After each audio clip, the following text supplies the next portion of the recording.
Comme l'avait dit la fée en robe de pin, au cœur de la forêt enchantée, il y avait un grand chêne, qui surplombait tous les autres. Presque aussi haut qu'une montagne, l'arbre de vie, aussi vieux que le monde, était un abri sûr pour nombre de créatures enchantées. Selon les dires de la fée, tout en haut de cet arbre se trouveraient les fameux glands dorés capables de guérir toutes les maladies. Nombreux furent ceux qui tentèrent de les décrocher, mais ce n'est pas pour rien s'il s'agit là d'une légende. Car personne à ce jour n'avait réussi à atteindre la cime du grand chêne aux glands dorés. Les valeureux ours des montagnes, réputés pour leur force et leur courage, restaient coincés à ses pieds, l'écorce étant trop dure pour leurs griffes. Les oiseaux, qui tentèrent eux aussi d'atteindre les glands, se heurtèrent à l'épais feuillage du grand chêne. Et même les écureuils, les plus vaillants grimpeurs de la forêt, ne parvinrent pas à atteindre son sommet.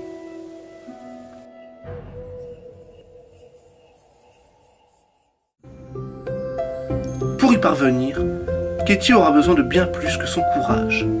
L'épreuve de la fée des sapins était en effet bien ardue pour un petit chien comme elle.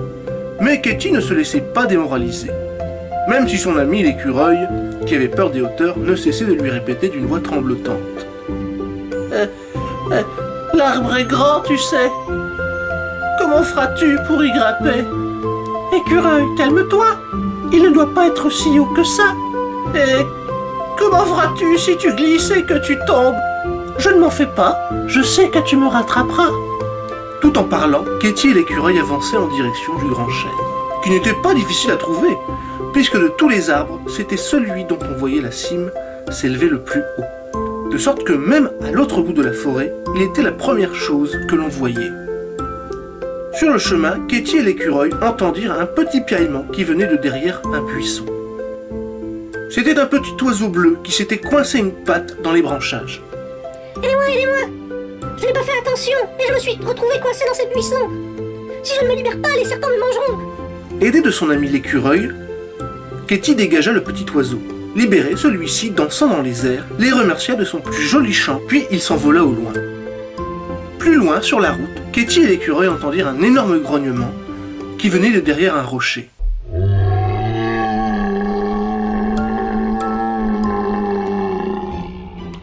Effrayé, l'écureuil se cacha derrière un buisson, mais Katie, qui était téméraire, escalada le gros rocher pour voir ce qu'il y avait de l'autre côté.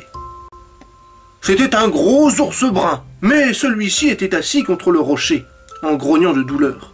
« Que t'arrive-t-il, ami ours? On dirait que tu souffres. »« Oui, je souffre atrocement. J'ai été bien trop gourmand en voulant cueillir des baies délicieuses. Je me suis piqué avec une épine vicieuse.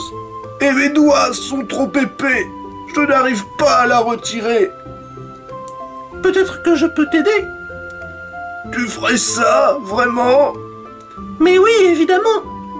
Avec mes petits crocs, je te l'enlèverai. » Katie s'approcha de la patte de l'ours, prit l'épine entre ses crocs et tira d'un coup sec. L'ours grogna de douleur.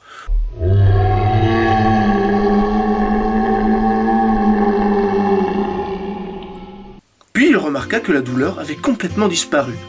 Fou de joie, il se mit à sautiller sur place. Puis, prenant Katie entre ses pattes, il lui dit « Oh, merci, merci, petit chien. Grâce à toi, je ne sens plus rien. Demande ce que tu veux et je t'aiderai si tu as besoin. »« En fait, ami ours, avec mon ami écureuil, nous allons jusqu'à l'arbre de vie pour y cueillir un gland doré. Tu penses pouvoir nous aider? » ?»« À vrai dire, je n'en sais rien, mais je veux bien essayer. Peut-être qu'ensemble, on peut y arriver. Mais où ton ami écureuil est-il caché? » L'écureuil, qui avait entendu l'ours grogner, s'approcha inquiet. Et d'une voix tremblante, il lui dit Libère mon ami, vilain ours. Ne la mange pas. Ou alors, tu verras ce que tu verras. »« Mais calme-toi, petit écureuil. Je ne vais pas la manger. Au contraire, je voudrais vous aider. » »« Oh, vraiment? Eh bien, voilà qui est rassurant. » Katie et l'écureuil reprirent la route en direction du grand arbre, accompagnés de leur nouvel ami, l'ours.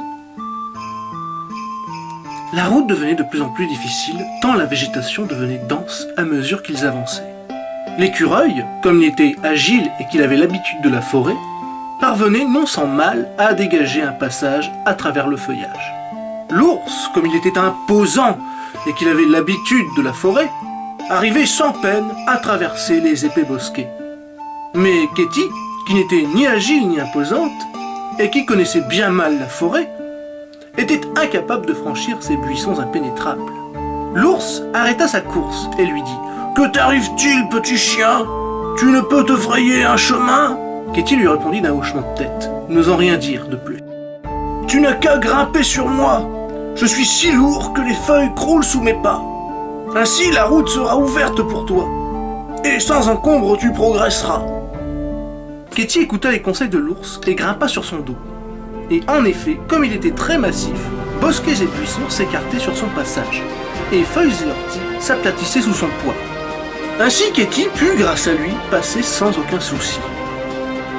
L'arbre de vie n'était déjà plus très loin, et Katie, l'ours et l'écureuil pouvaient déjà entreapercevoir la base de son tronc, à travers les buissons.